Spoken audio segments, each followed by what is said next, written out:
Good morning to all. Welcome to my channel Gundebada vlogs.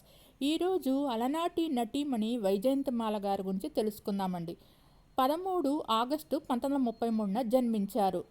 వైజయంతిమాలగా పేరుగాంచిన భారతీయ parliamentarian, నర్తకి మరియు మాజీ నటి.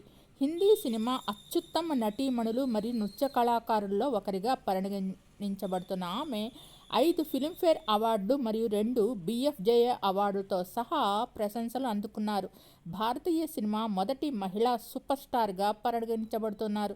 ఆమె 16 సంవత్సరాల వయసులో తమిళ చిత్రం వాగ్గై 1949లో తెరపైకి అడుగుపెట్టారు మరియు తెలుగు చిత్రం జీవితం 1950లో ఒక పాత్రతో దీనిని అనుసరించారు.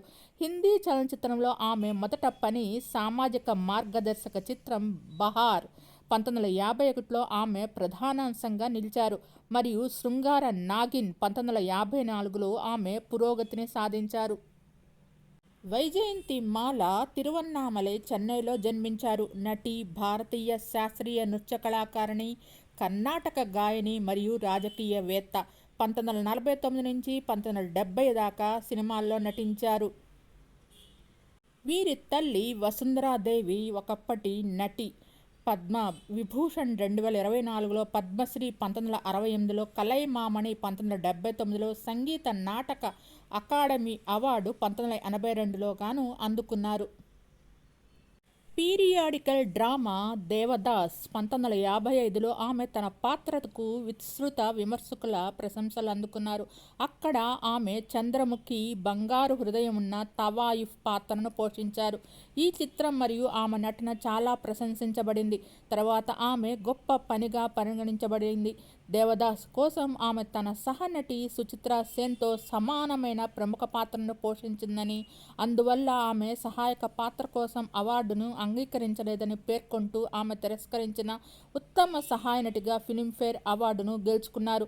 ఆమె రొమాన్స్ న్యూఢిల్లీ 1956, సాంఘిక నాటకం నయా దౌర్ 1957 మరియు కామెడీ ఆశా 1957 వంటి వాణిజ్య విజయాల వరుసలో నిలిచారు.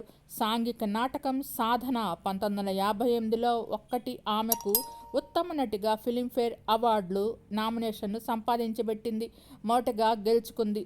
పారానార్మల్ రొమాన్స్ మధుమతి సినిమా 1958లో ఆమె చేసిన పాత్రలు ప్రతి ఒక్కటి ఆమెను ఉత్తమ నటిగా ఫిల్మ్ఫేర్ అవార్డులకు నామినేషన్ సాధించి పెట్టింది.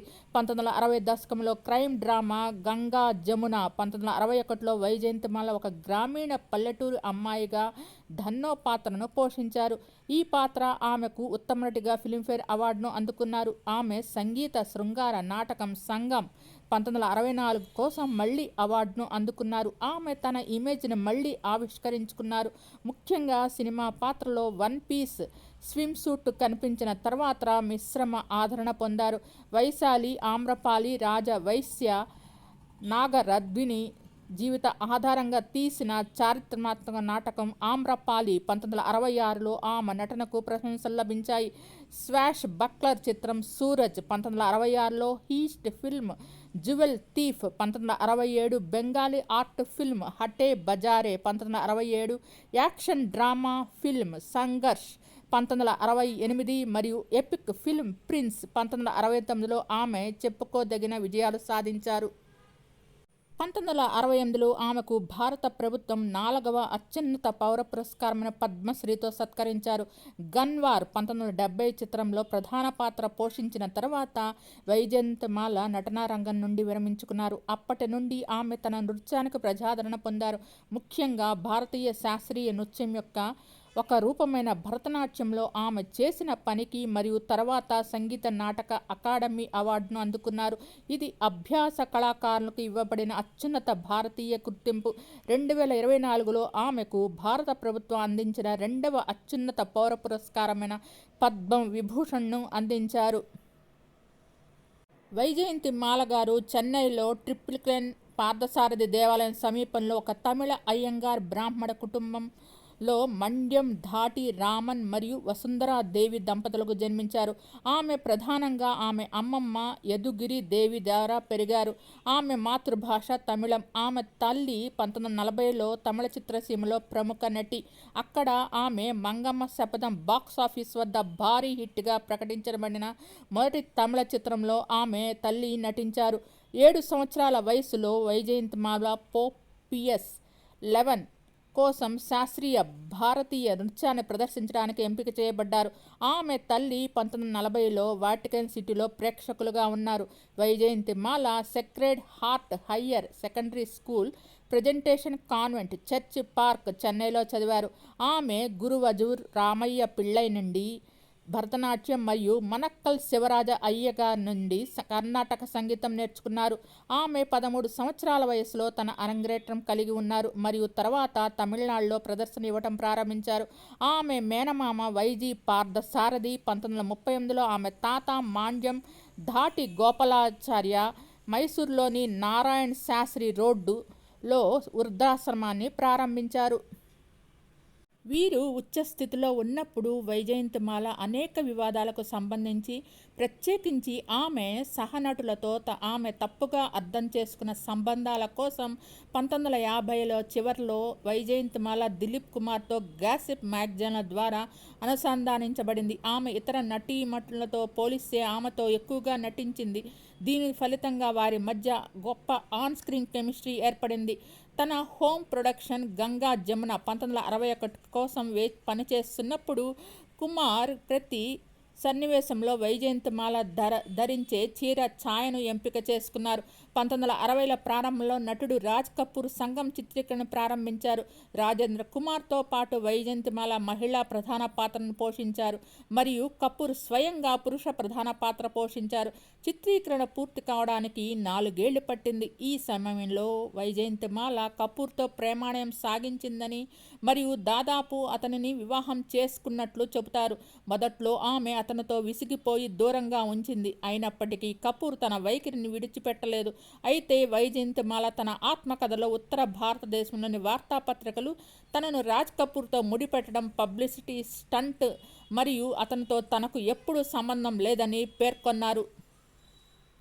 వైజయంతిమాల అప్పటికే వివాహం చేసుకున్న ఢిల్లీకి చెందిన పంజాబీ హిందూ ఆర్య సమాజీ అయిన చమన్ లాల్ బాలిని వివాహం చేసుకున్నారు. అయితే 1968లో చెన్నైలోని అన్నా సలేలో నివసించారు. వివాహం తర్వాత ఆమె తన నటనా వృత్తిని వదులుకొని చెన్నైకి వెళ్లారు. అయితే 1968 నుంచి 70 మధ్య ఆమె తన వివాహానికి ముందు సంతకం చేసిన ప్యార్ హీ ప్యార్, ప్రిన్స్ మరియు గన్వార్ వంటి చిత్రాల కోసం పనిచేశారు. వీరికి సుచింద్ర బాలి అనే కుమారుడు ఉన్నాడు. 2007లో ఆమె తన ఆత్మకథను బాండింగ్ అనే పేరుతో జ్యోతి సబర్వాల్తో సహా రచయితగా ప్రచురించారు. వైజయంతిమాల ఒక భక్త వైష్ణవ హిందువు మరియు శాకాహారి. ఆమె పవిత్ర కీర్తనలు మరియు భక్తి గీతాలను వింటూ పెరిగారు. ఆమె ఆండాళ్ యొక్క ఆరాధకురాలు. హిందూ మతంలోని 12 మంది ఆళ్వార సాధువుల్లో ఒకరు. ఆమె ఆశీర్వాదం పొందటానికి ఏదైనా బహిరంగ ప్రదర్శనకు ముందు సరస్వతీదేవిని ప్రార్థిస్తారు. ఫిబ్రవరి 2024లో 90 ఏళ్ల వయసులో ఆమె అయోధ్యలోని రామ మందిర్లో రాగ్ సేవా ప్రదర్శన సిరీస్లో భరతనాట్యం డ్యాన్స్ని రిసైటల్తో పాల్గొన్నారు మరియు దాని వీడియో త్వరలో సోషల్ మీడియాలో వైరల్గా మారింది. పెళ్లి తర్వాత సినిమాల నుండి ఆమె రిటైర్మెంట్ తర్వాత వైజయంతిమాలకి అప్పటి ప్రముఖ నటుల సరసన పెద్ద బ్యానర్లో చాలా పాత్రలను ఆఫర్ చేశాయి. కానీ ఆమె తిరిగి రావటం ఇష్టం లేక ఆ ఆఫర్లన్నింటినీ తిరస్కరించారు. 1968లో ఆమె మహేష్ కౌల్ యొక్క సప్నో కా సౌదాగర్లో రాజ్ కపూర్ సరసన ఒప్పందం కుదుర్చుకున్నారు. ఆ పాత్రను ఆమె నిరాకరించారు. ఆ పాత్రను ఆమె తిరస్కరించారు. ఆ పాత్రను ఆమె తొలితరం హేమమాలినికి వెళ్ళింది.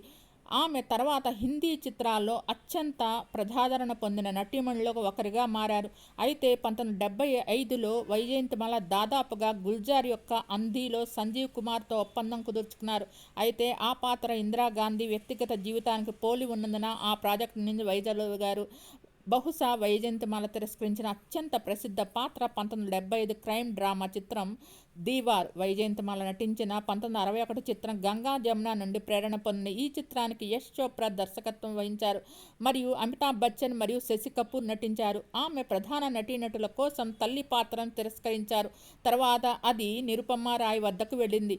ఆమె సినిమా విజయం ద్వారా ప్రజాదరణ పొందింది మరియు తర్వాత అలాంటి పాత్రల్లో నటించారు. ఆ తర్వాత ఆమె మనోజ్ కుమార్, శశి కపూర్, హేమమాలిని, శత్రుఘ్న సిన్హా, పర్వీన్ బాబీ వంటి సారిక సమిష్టి తారాగణంగా మనోజ్ దర్శకత్వం వహించి మరియు నిర్మించారు. దిలీప్ కుమార్ సరసన 1981 బ్లాక్ బస్టర్ చిత్రం క్రాంతి నిరాకరించారు. స్వయంగా కుమార్ హిందీ చిత్రాలే కాకుండా ఆమె 1989లో రజనీకాంత్ నటించిన తమిళ చిత్రం మాపిళ్ళైను కూడా తిరస్కరించారు.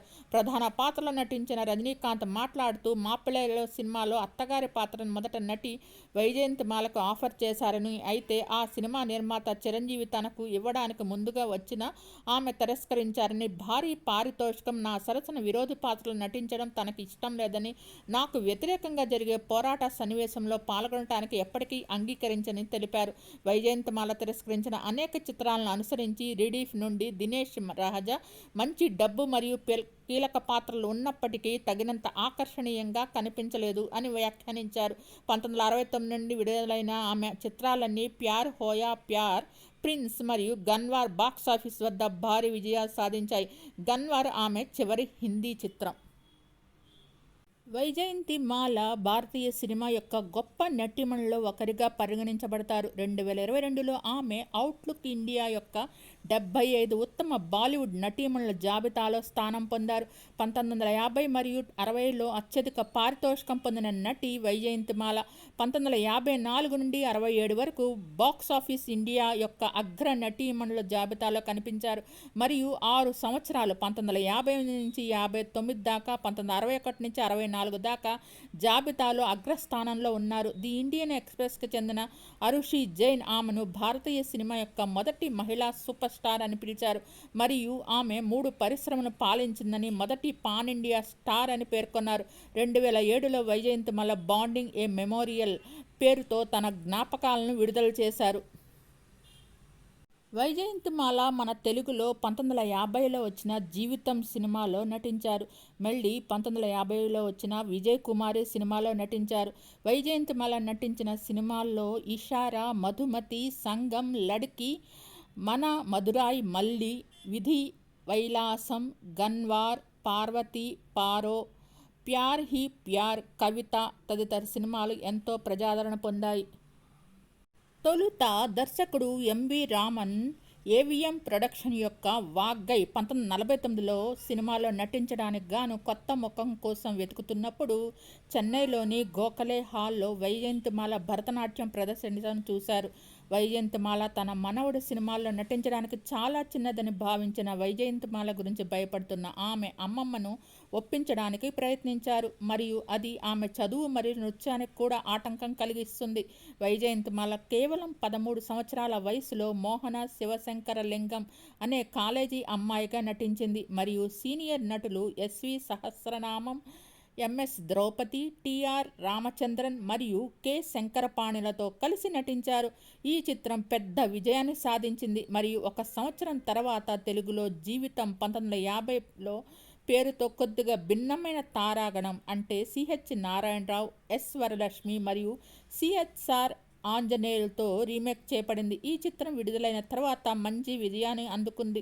తెలుగు వెర్షన్ కోసం వైజయంతిమాల తన సొంత వాయిస్ డబ్బింగ్ను తన తండ్రి నుండి కొంచెం సహాయంతో కలిసి చేశారు. అతనికి తెలుగు బాగా తెలుసు మరియు చిత్రీకరణ సమయంలో ఆమెకు శిక్షణ ఇచ్చారు. 1950లో వచ్చిన విజయ్ కుమారి చిత్రంలో నటి టిఆర్ రాజకుమారి ద్విపాత్రాభినయం చేసిన వైజయంతిమాల అతిథి పాత్రలో కూడా నటించారు. వేదాంతం రాఘవయ్య గారి నృత్య దర్శకత్వం వహించిన లాలు లాలు లాలు పాటకు ఆమె డాన్స్ చేశారు.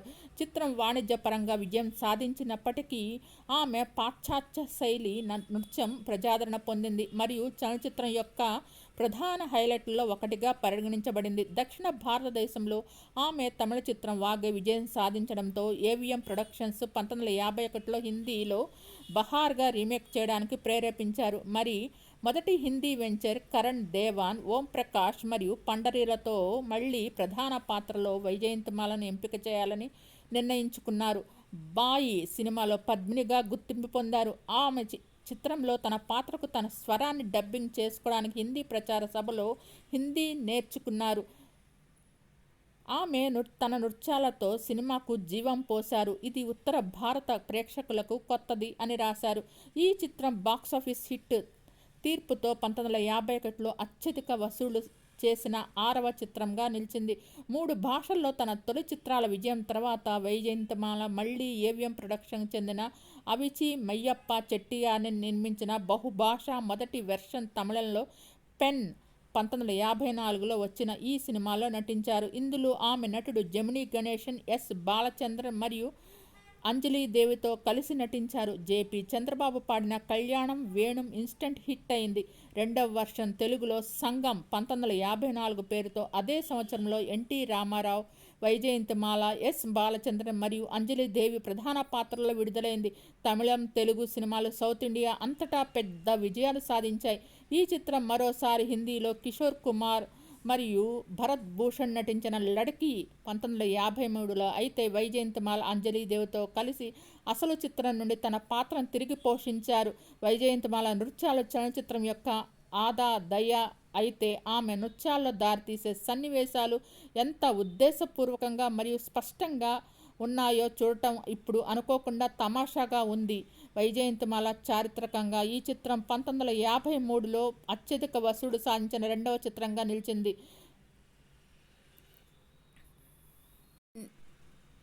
నాగిన్ సినిమా తర్వాత వైజయంతిమాల ప్రముఖ కథానాయకుల్లో ఒకరిగా స్థిరపడ్డారు. మీకు ఈ వీడియో నచ్చితే లైక్ చేయండి, కామెంట్ చేయండి. Thank you all. Please subscribe and support my channel గుండెమ్మడ వ్లాగ్స్. Thanks to all.